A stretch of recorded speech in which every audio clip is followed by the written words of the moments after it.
This is just a really basic idea of how our brain works. So I just want to do this. So everybody take a deep breath, okay? Release it out. Let's do that. Just do 3 of them. So, okay, and 1 more. Okay, now what I want you to do is with your eyes closed, I want you to imagine a grid. So do you guys remember the green like grid paper from like middle school or whenever it was when we had to do the grids? So imagine that grid paper. And what I want you to do is on the grid, I want you to think of something you absolutely love. Now, I don't care if it's like chocolate or if it's flowers or whatever, just think of something that you love and just see where it falls on the grid. No right or wrong answer, just see where it falls. Okay, does everybody have an idea where it is on the grid? Okay, so open your eyes. Where is, and no right or wrong answer, but where is it on the grid for you? The center. Okay. Left corner. Okay. Upper right. Upper, okay. I didn't see it on the grid. You didn't see it on the grid. Okay, that's okay. So just imagine something that you really like and feel in your body how it feels. Okay, so if you didn't see a grid, there's nothing wrong with that. But think of something that you really love and just tune into your body and see how your body feels about it, okay? So for those of you that did see the grid, and you can try again, okay? So again, close your eyes, imagine that grid up in front of you, maybe a tic-tac-toe. It doesn't have to be a grid, but just something that kind of gives some distinction of where something would fall on a specific place, okay? Now this time, I want you to think of something you absolutely hate, okay? So it could be stepping in dog poop. It could be worms. It could be kale. It could, you know, whatever it is, like person. It can. Yes. Yeah. So Because that's what happened with that's two okay. people. And That's I'm okay. like, That's okay. It could be a person. So pick on the grid. Show me where the thing that you really don't like at all. Like I know hate's a really strong word, but find out where that is on your grid. Okay. So now come back and open your eyes. Is it in a different location? Okay. Yeah. Where is it at for you? upper left. Okay. And where was your other one? In the center. Okay. Mine's on the exact opposite, like right mid. So polar opposite. Yeah. Okay.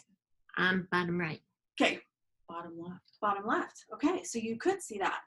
Okay. That's okay. Okay. Did you say, okay. So do you see how it's totally different place on the grid? Like it does not belong. Our brains compartmentalize. It doesn't go in the same space. Okay. So now I want you to close your eyes again. I want you to see on the grid and I want you to see both things. The thing you love, the thing you hate, see them both on the grid where they are. Now take the thing you hate and try to move it to the grid to the thing you love. I see everybody shaking their head. They're like, no, it ain't working. So when you do that, do you see how like you're trying and it's like magnets that are, you're like, it won't go, right? Like it's not wanting to move into that place because we've learned it and our brain says, this is how this goes. It goes in this compartment. It goes down this road. It stays in this rut. Wow. See how powerful that is? Okay. The interesting thing is if you practice that over and over and over, eventually, so like for example, say you really, really love chocolate and you really, really hate kale, but you know that you should like kale because it's healthy for you.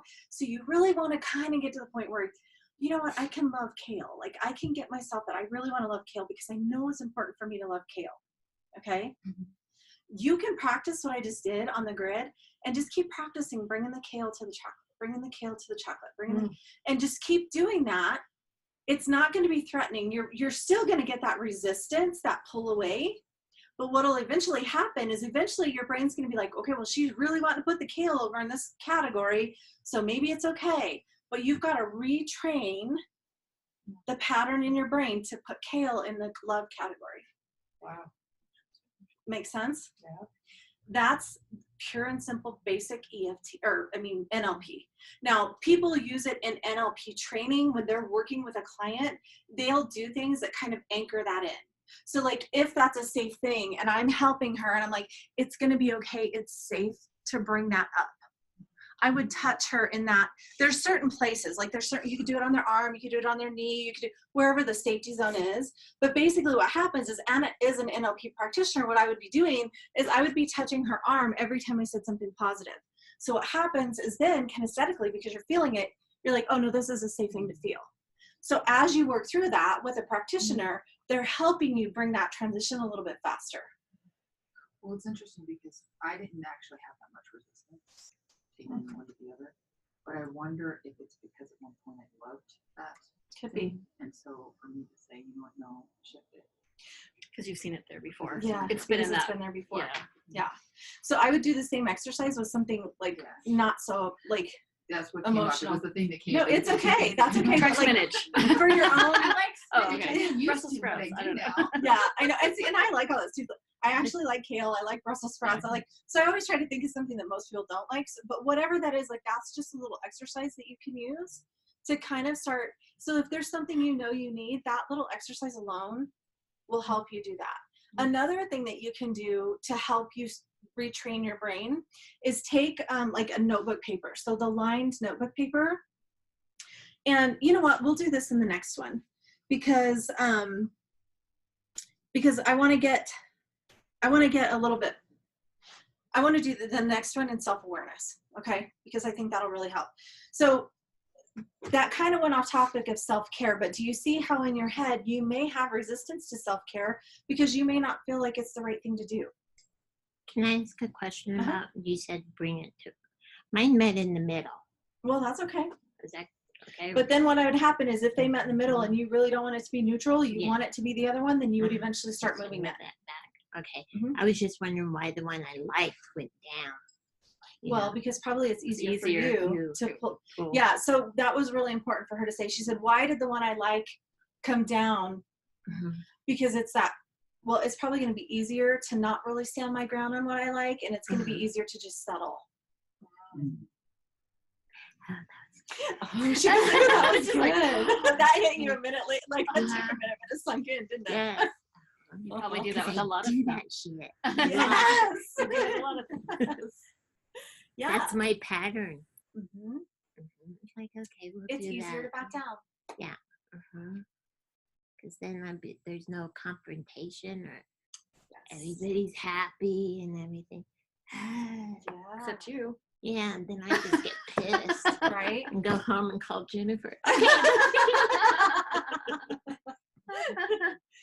Then she said, have you done your forgiveness work? So